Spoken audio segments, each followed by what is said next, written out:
Greg Ehrenberg here with Adam Scherer for a massive 13-game NBA slate. Sorry we didn't do an NBA injury report video yesterday, but it was 2 games and there was nobody on the injury report, so we didn't have anything to talk about. I started to come up with the list of injuries and it was, nobody. I guess we just have to punt on yesterday, but we're back today for a big slate. 2 games yesterday means a lot of games today. Do us a favor, like the video, subscribe to the YouTube channel, leave us a comment if anything changes over the course of the day, which it is almost certainly going to. Ask a question below and I'll be answering that later. But without too much ado, let's hit into these injuries because there's a lot of them to hit on with this being 13 games. Starting with the most recent one, which is one that I didn't even initially have in my notes until Adam reminded me it was something that had just recently happened. But Tyler Herro is out for the Miami Heat, and the Heat have had a lot of players in and out of the lineup. So Tyler Herro out in addition to Kyle Lowry. Herro's really the only guy who has not yet missed games this year. With Herro being out, how does that impact the other players on Miami? Yeah, so I mean, it opens up a lot of minutes in the backcourt because you already have Lowry out. You assumed that Herro was going to be in the closing lineup.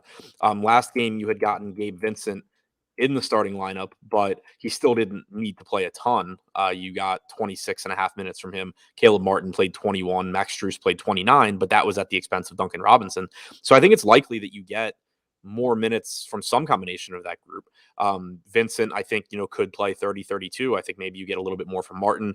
Maybe it actually probably helps solidify those Duncan Robinson minutes. He was someone I'd mentioned on the strategy show at 3,800 as someone, that if he's shooting well, he should play more minutes and get more. Now they do need more shooting, more scoring without Herro. So I think maybe it helps solidify those minutes as well. Yep, Duncan Robinson, I assume, sticks in the starting lineup. Not that Tyler Herro usually starts, but either way, I think Duncan Robinson, those minutes are certainly secured. The next injury situation here, Wendell Carter Jr., he's missed the last few games. He's questionable. It seems like he's nearing a return. Now, we saw when Mo Bamba came back, he's been playing limited minutes, has yet to crack the starting lineup. But how does the front court shake out for the Magic if Wendell Carter Jr. is back in the mix? It becomes pretty messy. Obviously, don't know if he'll be in the starting lineup or go the Mo Bamba route and come off the bench. But if he starts, it should move Chuma Okeke back to the bench. It most likely moves Mo Wagner out of the rotation unless Orlando elects to just really screw things up and go with 11 guys. So it would make Okeke not really look that good. It would make Wagner, I think, unplayable. But then it also probably has a negative effect on whoever's playing center as well, because Carter's, more of a big. He rebounds at a higher rate than Chuma Okeke does. So likely to cut into the Robin Lopez / Mo Bamba rebounding rates as well. And then he's also a little bit higher usage guy. So it's basically a net negative for most guys on the team, I think, but mostly it's a negative to Okeke and then Mo Wagner. Yeah, and moving on to the next team here, the Brooklyn Nets. We know about the Kevin Durant situation. He's going to be out for an extended period of time. Everybody should know James Harden, Kyrie Irving, extra usage, good guys to get to in DFS lineups. But here's where things get a little murkier. There is no Joe Harris. There's no Nick Claxton. There's no Paul Millsap. Claxton remains out. Millsap out due to personal reasons. DeAndre Bembry is questionable. Does any value open up in the front court now that there is no Millsap and Claxton for today? Yeah, I think there's value. It's just a matter of exactly how confident in it you can be. In the last game for Brooklyn, Daron Sharp remained in the starting lineup. LaMarcus Aldridge made his return, played about 22 and a half minutes. If Sharp remains in the starting lineup, it's likely that you get, like a 22 or 20, 24-24 split, somewhere along those lines, maybe a little bit light depending on how the game goes. But if Aldridge starts, then that would signal, I think, that he's going to play 28, 30 minutes. I don't know who's going to start, but either way, it makes at least one of those guys look good, because if they're both starting, then I think you can make the case to get to either of Aldridge or Sharp. If Aldridge is starting, you certainly can get to Aldridge. Sharp, I think, becomes a little bit riskier in that case because, like, if Sharp starts, I think it's likely that they split minutes. If Aldridge starts, I think there's a real chance that you get like a 30-18 split, which wouldn't really be great for Sharp. But there's going to be at least one guy from the Brooklyn front court that I'm interested in.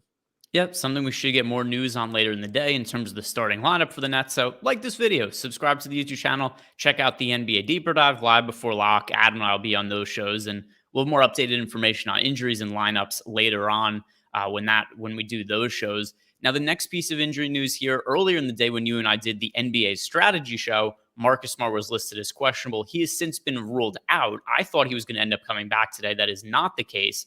So Dennis Schroeder's been starting in his place. Mixed results for him as a starter this year, but the last 2 games have been really strong. We've seen an increased price in him on FanDuel and DraftKings. Do you still think he's worth getting to? Yeah, I think that he's getting riskier as the salary goes up, but we know what the upside looks like. He played 40 minutes last game. He's started 8 games now where both of Jason Tatum and Jaylen Brown have been active. He's only averaged 0.83 DraftKings points per minute, but he's also averaged 34.8 minutes per game with a reasonable 23%, or sorry, with an 18.1% usage percentage, but a 23% assist percentage. So you do see that decline in usage rate, but the minutes are there. The salary is still reasonable, and it's an excellent matchup against the Hornets. Now, in the game with the highest total on the slate, the Atlanta Hawks are at home against the Minnesota Timberwolves, but Atlanta will be shorthanded. There is no Bogdan Bogdanovic, and there's also no Clint Capella. We also got a little bit of additional news here, which is Okongwu has been confirmed as the starter for Clint Capella. We expect that was going to be the case this morning, but you never know for sure. The Hawks have done some weird things with their rotations. Just a couple of games ago, Gorgie Jang did start in place of Okongwu, but now that Okongwu has been confirmed starting, how do you view him as a value option? And are there any other cheap wings that benefit from Atlanta with Bogdanovich out? Okongwu looks really good. Like you kind of have to keep in mind that there is some playing time volatility. He played 36 minutes last game, but we're 2 starts removed from him being like 70% owned and playing 24 minutes because essentially he got benched in game and they just went with a lot of John Collins at the 5. So there is still playing time volatility, but he's also still inexpensive. He's close to a point per minute guy. So you don't need those 36 minutes to pay off his current price tag. You probably need more than 24, but there's a relatively high floor here given his level of production.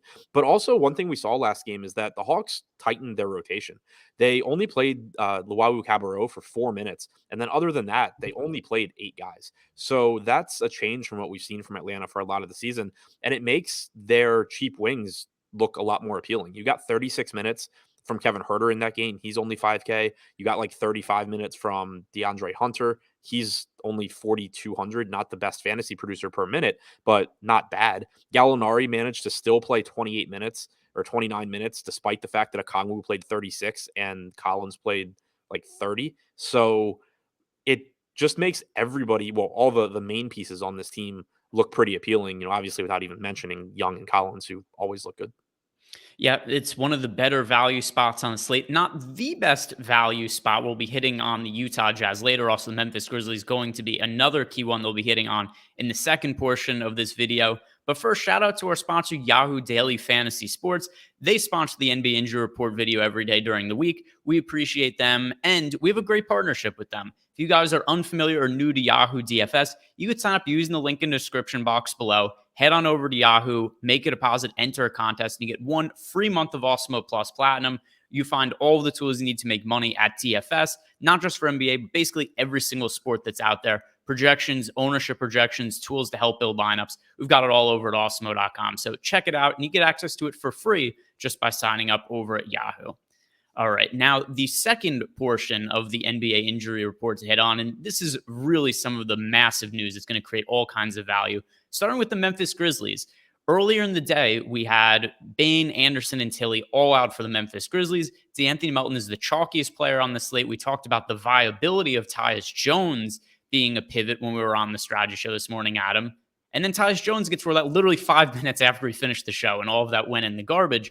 But now, how do we view DeAnthony Melton as a mega chalk play with seemingly nobody behind him to steal minutes? I think it has to make him look better because, we had talked about it and said that Melton looked really good, but, potentially you could see Tyus Jones, you could see John Conchar get more minutes. With Jones not playing, I think Jared Culver ends up in the rotation, and at 3K flat, he's somebody you could throw a dart at, but it helps to solidify those minutes for Melton because we have seen Tyus Jones play a bit alongside Morant when they've been shorthanded lately. Now that's not an option. It's unlikely that Culver steps in and just plays 28 minutes. It could happen, but it's less likely, I think, than Jones. And then there's Conchar, who still could steal some minutes. I wouldn't be shocked if Conchar starts in place of Melton, but either way, it just makes me feel better about Melton. Yeah, and I'm going to give people the benefit of the doubt and assume that they've liked this video and subscribed to the YouTube channel. So because you guys have been kind enough to do that, I'm going to read off some of the ownership projections we have here for DeAnthony Melton. Once again, the most popular play on the slate. FanDuel at 4,100, he's projected for 54.3% ownership. DraftKings at 3,700, projected for 54.7% ownership. By far the most popular play on today's slate, but I certainly think it's warranted. Next injury situation hit on the Toronto Raptors. Kem Birch is out. Gary Trent Jr. is questionable. Now, last game without these guys, Toronto basically went to a 6-man rotation. They played Champagny some minutes off the bench, but nothing really significant. He only played 9 minutes. So really, we're looking at a 6-man rotation. Could Toronto do the same today if Trent is out? I think they could. I mean, it's Nick Nurse, and he's essentially a crazy person. And like, and the thing is too, I remember when I went to do the projections for that last game, I got to where, I'd given a ton of minutes to the main 5 guys or main 6 guys, including Boucher. And it was just like, okay, well, I still have a bunch of minutes left over. Like, are we really going to go above 38, 40 minutes for these guys? Or are they going to run a deeper rotation, with Svi and Watanabe and Champagny playing at least like, 10 to 12 minutes. And I didn't really feel comfortable with it because that's not really Nurse's style, but I also just didn't trust that everybody was playing 40 minutes, but that's what he went with. And so I don't think that that's necessarily something that has to happen here, but we know that it's in the range of outcomes. And even if they go to a deeper rotation, it's likely that they go to a deeper rotation in the sense that some other guys play like 8 minutes and the main pieces play 38 or 39 instead of 42. So one way or the other, the main pieces here are going to look good. If Gary Trent is out, I fully expect Achua to start, play a bunch of minutes, Boucher to play a bunch of minutes off the bench, and we're to get that really big Toronto lineup, well, big/small. I don't know how to describe it. And if Trent is in, I think it cuts into Achua and Boucher's minutes because then you essentially become a 7-man rotation. Achua probably still plays like 24, Boucher probably still plays mid 20s, but you would be adding Trent's, like 32 minutes in there. So playing time would become a lot more volatile. Couple more injury situations to hit on Tyrese Haliburton. Then we'll save the best for last, which is the Utah Jazz without Donovan Mitchell. But right now, Tyrese Haliburton out, health and safety protocols. Seeing a little bit less of that going on right now in the NBA as most of the players have had COVID at this point. But Tyrese Haliburton is out. We've seen Rashawn Holmes back in the mix, but he's been playing limited minutes as of late. Who stands out the most to you from Sacramento with Haliburton out and the front court getting a little bit healthier? Yeah, for me, it's Terrence Davis and to a lesser extent, Davion Mitchell. My expectation is that Bagley comes back, moves into the starting lineup, and that he essentially splits minutes at the 4 with Chimezie Metu. You get center minutes split between Rashawn Holmes and Damian Jones and Alex Len and whoever else plays center for the Kings. But typically we don't see a lot of overlap there. So last game, you got 37 and a half minutes from Davis. I'm still expecting him to start. And if he does, I think he probably gets around 30 minutes. Bagley coming back probably takes a little bit off of his playing time just because you're going to get less Harrison Barnes at the 4. But I still think that there's a lot of minutes available for him filling in for Haliburton. And then there's also minutes available for Davion Mitchell potentially to pick up. I believe he played 27 minutes last game. You could easily see something like 23 or 24 from him here. Now let's hit on the biggest news of the slate, which is the Utah Jazz, because there is no Rudy Gay, there's no Hassan Whiteside, and no Donovan Mitchell. Donovan Mitchell is in the concussion protocol. As a result, basically anybody who's a core player for the Jazz chalk today. Rudy Gobert, Mike Conley, Jordan Clarkson, Bojan Bogdanovic, Joe Ingles, these guys are all picking up massive amounts of ownership. Do you think it's warranted? One, and then number two, who are the highest priority plays from you of these chalk guys on Utah? Yeah, I do think it's warranted. And also, I'm not sure if you mentioned it or not, but Rudy Gay is also out now. Yeah, I So, added him. okay, yeah. So, I mean, that's just another one where, like, it's not a huge piece, but you're still talking about minutes, backing up Royce O'Neal and also a relatively high usage guy. So it kind of just makes these guys that already look great look even better. As far as priorities go, I think that it's kind of just like they end up being the top options at their positions or price points. Like, if you're looking for a mid-range center, I don't really think you can do better than Gobert. He plays more minutes when Whiteside is out. He has a fantastic matchup against Houston. He looks phenomenal. If you need a 6K point guard, Conley looks good. He's averaged a fantasy point per minute without Mitchell on the floor this year. If you need one a little bit cheaper, Jordan Clarkson is likely to give you 28 to 30 minutes. We know he's going to do everything he can to absorb as much of Donovan Mitchell's usage as possible. As far as wings go, Bogdanovic and O'Neal should both go from playing like 30 minutes to 34, 35. They're not priced for that. And then Ingles has sucked this year, but you laid it out on the strategy show this morning, I think, in the right way. Assuming Ingles is going to start, he's still probably playing around 30 minutes. As bad as he's been, he's still averaging 3/4 of a fantasy point per minute in a great matchup here. He can just produce at an average rate, and you're getting like 22 and a half DraftKings points for $3,700. Is that winning you a tournament? No, but it's not hurting you probably. And he certainly can produce even more. So, ownership still plays a role as it always does, but all of these guys look fantastic. 5 of the 7 most popular plays today from the Utah Jazz. Like I said, Jordan Clarkson, Joe Ingles, Rudy Gobert, Bojan Bogdanovic, Mike Conley. Those are 5 of the 7 most chalky plays on today's slate. That's the way it's going to go with Donovan Mitchell out for the Utah Jazz.